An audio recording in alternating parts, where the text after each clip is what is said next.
En France, chaque année, malheureusement, nous avons 6000 contaminations au VIH.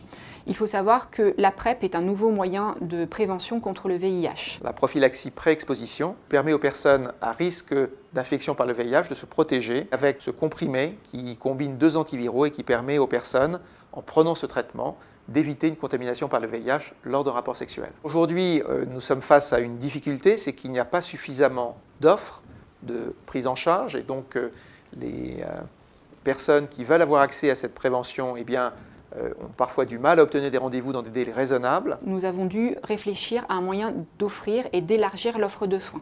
Il est venu évident pour les équipes des hôpitaux d'Avicenne et l'hôpital Saint-Louis de la PHP de réfléchir à l'élaboration d'un protocole de coopération entre infirmiers et médecins. C'est un protocole de coopération qui va permettre aux infirmières, sous couvert d'une supervision médicale, d'assurer le suivi des personnes qui vont prendre la PrEP, mais aussi le suivi des autres maladies sexuellement transmissibles. L'avantage de ce protocole de coopération, ça va être de libérer du temps pour le médecin pour des prises en charge plus complexes.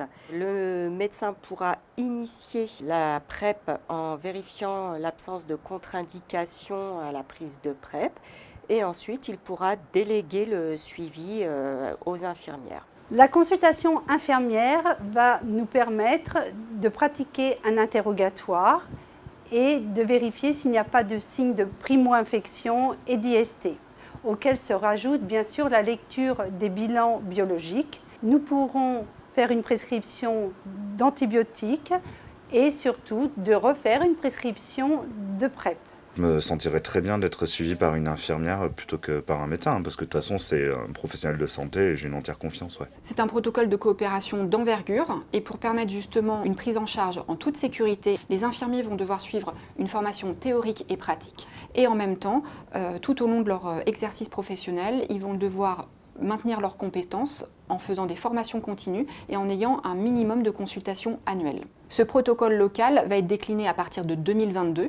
Au bout d'un an, une fois qu'il aura fait ses preuves, il pourra être décliné dans tous les CGID de France, dans tous les établissements de santé et également dans les équipes de soins primaires en France. C'est vraiment très important de pouvoir associer comme cela les infirmières à la prise en charge de ces personnes et donc d'améliorer de façon globale la prévention du VIH en France.